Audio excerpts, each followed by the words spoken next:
Universe நேயர்களுக்கு எனது அன்பான வணக்கத்தை தெரிவித்துக் கொள்கிறேன் தோழர்களே. ஒரு முக்கியமான செய்தி, இது நமக்கு விடையே தெரியல. இன்னைக்கு எல்லா கட்சிகளுமே திமுக கூட்டணியில் இருந்தக்கூடிய சிபிஐ, சிபிஎம், விடுதலை சிறுத்தைகள், ஐயுஎம்எல் கட்சி, எல்லா கட்சியுமே தாவேகாவுக்கு போயிடுச்சு. போய் மந்திரி சபையில் இடம் பெற்று விட்டுருச்சு. கடைசியில் போனதுதான் மறுமலர்ச்சி திமுக.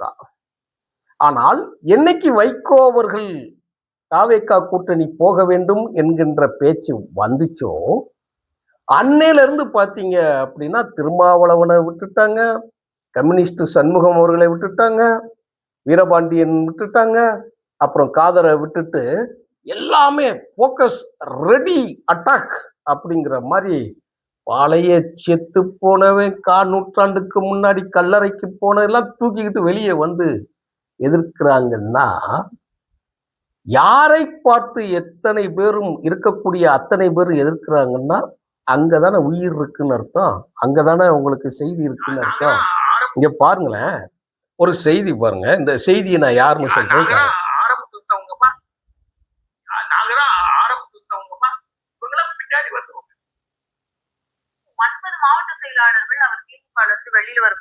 சொல்றது யார் தெரியுமா? KS ராதாகிருஷ்ணன் என்கின்ற கபோதி. அது அப்படி சொல்றதுல தப்பு கிடையாது. இவன் ஒரு அரசியல் புரோக்கர். சொல்றதுக்கு ஒரு கருத்து வேணும். 1000 முறை சொன்ன செய்தியார் உள்ள யோக்கியம் தான் ஒருத்தன் பேசணும். வைகோ அவர்களை நீ யார்தான் மூல? இப்ப KS ராதாகிருஷ்ணன் யார்? நீ இப்ப என்ன கட்சியில இருக்க? இதுக்கு முன்னாடி எங்க இருந்த? இல்ல அதுக்கு முன்னாடி எங்க இருந்த? அதுக்கு முன்னாடி நீ எங்க இருந்த?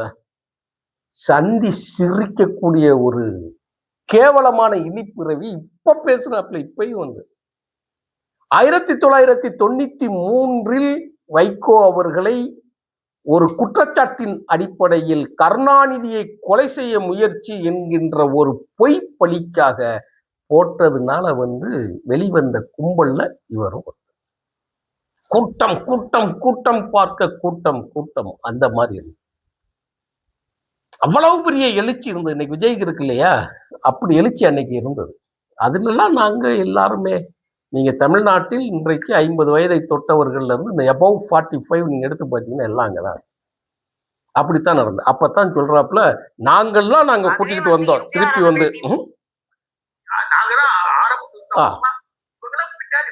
நாங்க தான் ஆரம்பத்துல இருந்தோம். 9 மாவட்ட செயலாளர்கள் இருந்தாங்க. சரி, நான் கேட்கிறேன், இத்தனை மாவட்டங்கள் தமிழ்நாட்டில் பிரிக்கப்பட்டு அத்தனை மாவட்டத்திற்கும் மாவட்ட செயலாளர்கள் போடப்பட்டு கருணாநிதி ஏன் ஜெயிக்கல? இப்ப ஏன் ஸ்டாலின் ஏன் தோத்தாப்புல? கருணாநிதி பதவியே இல்லாமல் மண்ணுக்குள் போனது எப்படி? இப்ப பதவியே இல்லாம வெளியில மக்கள் தூக்கி போட்டது எப்படி?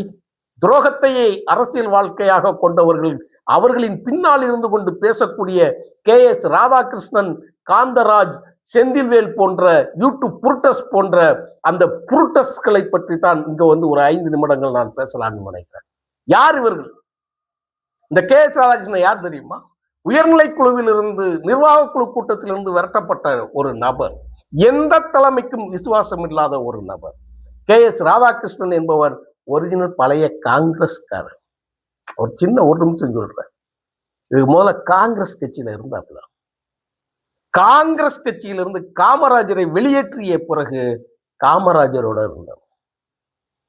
காமராஜர் இறந்த பிறகு நெடுமாறனோட போய் இருந்தார்.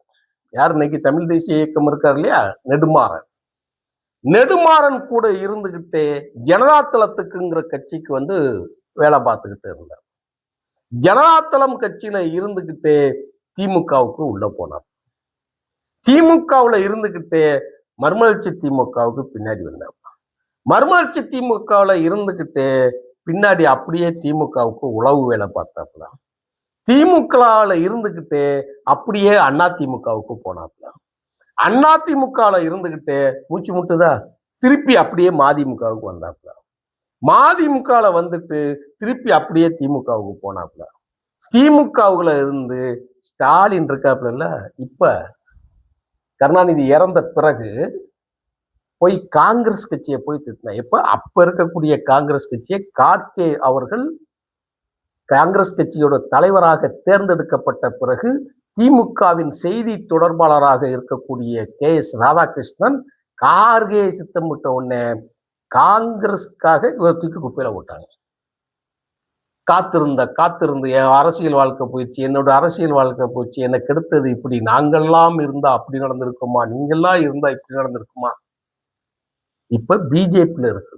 பிஜேபியில இருந்துகிட்டு எங்க வந்து வாந்தி எடுத்துக்கிட்டு இந்த நாய் எங்க யார்கிட்டெல்லாம் அடையாளம் தெரியிட்டு இருக்கு பாருங்களேன்.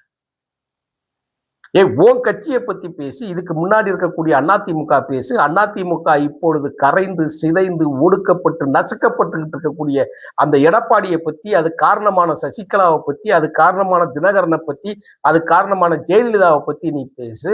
அப்படியே பின்னாடி போ, உதயநிதியை போய் பேசு, ஸ்டாலினை பேசு, அப்படியே இல்லைன்னா கருணாநிதியை போய் தூக்கிட்டு வந்து பேசு, அவனை போட்டு பேசு. இப்ப நெடுமாறன் உயிரோட தானே இருக்காப்புல. உங்களெல்லாம் அரசியல் அனாதை ஆக்குனது யாரா? நெடுமாறன் தானே. நெடுமாறனை போய் பேசு நீ. அதுவும் இல்லையா, அப்போ ஜனதாதள் கர்மாந்திரம். இந்த கர்மாந்திரம் எந்த இடத்துலயுமே விசுவாசமாக இல்லாத ஒருத்தன் வந்து கூப்பிட்டு வந்து பேட்டியை கொடுத்து இவங்களெல்லாம் பேட்டி எடுக்க வைப்பது யார்? இது பின்னணியில் இருப்பது யார்? இதெல்லாம் போய் மைக்க நீட்டி நீ பெருக்க கட்சி என்னையா? இதுக்கு முன்னாடி எந்த கட்சியில இருந்த பேட்டி எடுக்கக்கூடிய அந்த பெண் வந்து பதறி அடிச்சுக்கிட்டு ஓடி போயிடுவாப்ல. 4 கால் பாய்ச்சல்ல ஓடுவாப்ல. தெரியாம விட்டு வந்து நிற்கோமே, தெரியாம விட்டு வந்து பேசுறோமே, யாருன்னு விஷயம் தெரியாம வந்து நம்ம மாட்டிக்கிட்டோமேன்னு தான் பேசுவாங்க. அப்படிப்பட்ட வரலாற்றுக்கு சொந்தமான ஆள் யாரை பத்தி பேசுகிறாருன்னா வைகோ அவர்களை பத்தி பேசுறாங்க. ஏன் நீங்க திருமாவளவனை பேச மாட்டேங்கிறீங்க? நம்ம சொன்ன மாதிரி ஏன் மற்ற கட்சிகள் எல்லாம் எல்லாத்தையும் பேச மாட்டீங்கன்னா, அங்கிருந்து தோண்டிட்டு வந்து பேச வச்சு காசுகளை கொடுக்க முடியும். நல்லா கவனிக்கணும். கொடுக்காம முடியும். கொடுக்காம வந்து பேசுமா?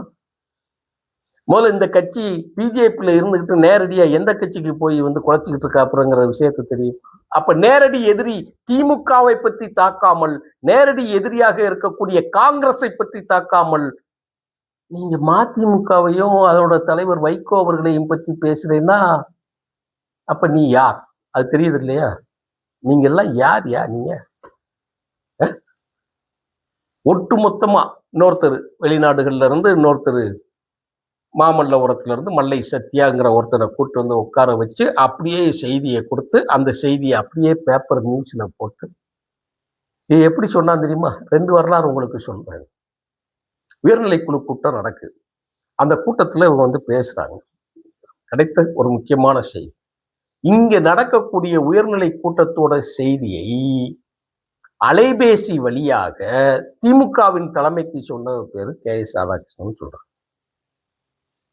அப்படியே இங்க நடக்கக்கூடிய அந்த செய்தியை அங்கேயே கொண்டு போய், ஏப்பா கருணாநிதி சொன்னாப்ல, ஏப்பா ராதாகிருஷ்ணா, நீ இங்க வந்திருந்தேன்னா உனக்கு கோயில்பட்டியை கொடுத்துருப்பேனப்பா, உனக்கு சாத்தூரை கொடுத்துருப்பேனப்பா, உனக்கு ஏன்பா கொடுக்கல? நீ ஏயா கொடுக்கல? என்னப்பா இப்படி செஞ்சிட்டேன்னு? உன் எதிரி உன்னை பாராட்டுகிறான் என்று சொன்னால் நீ துரோகி என்று அர்த்தம். அதுதான் முக்கியமானது. பெரியார் சொல்லுவார், இந்து பத்திரிகை உன்னை வாழ்த்துகிறது என்று சொன்னால் நான் ஏதோ ஒரு இடத்தில் தவறு செய்கிறேன் என்று பொருள் அப்படின்னு சொல்லி பேசியவர் பெரியார். நீ எப்படா உனக்கு கருணாநிதி உனக்கு சீட்டு கொடுப்பா? சரி, ஏடிஎம்கே கூட போய் கூட்டணி, மதிமுக கூட்டணி. அந்த மதிமுகவோட தலைமையில இருக்கிற பொழுதே வட சென்னை எனக்காகத்தான் கொடுத்தான்னு KS ராதாகிருஷ்ணன் சொல்றாரு. உனக்கு எப்படி கொடுக்க முடியாது? கட்சிக்கு சீட்டு கொடுப்பாங்களா? உனக்கு சீட்டு கொடுப்பாங்களா? நீ யார்? நீ எந்த கட்சியில இருக்கிற ஆளு?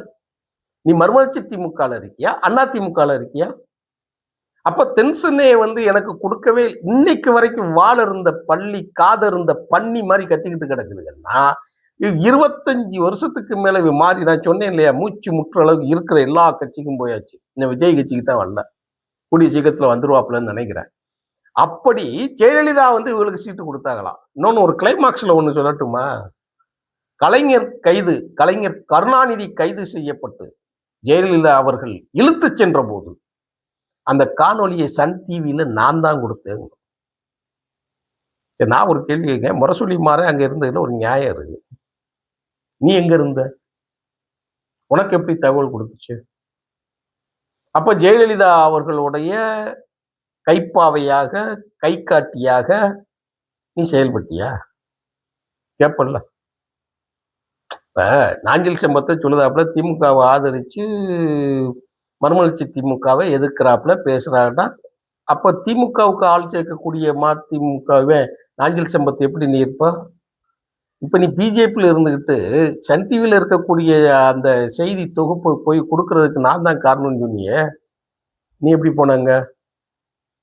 அதனால தான் இவனை அங்க சேர்க்காம வச்சிருக்கிறாங்க. நல்லா தெரிஞ்சுக்கணும். வார்த்தைகளை சரியா பயன்படுத்தணும். நீ வா போ அவன் இவன் என்று சொன்னால் இவர்களுக்கு நாமும் அதே மொழியைத்தான் பயன்படுத்த வேண்டும் என்பதற்காகத்தான் சொல்லுகிறேன். எங்க பாருங்க பெட்டி, எங்க பாருங்க செய்தி அப்படின்னே தமிழ்நாட்டை ஆளுகிற இடத்துலையும் தமிழ்நாட்டை ஆட்சி பண்ணக்கூடிய அதிகாரத்திலையுமா மதிமுக இருக்கு.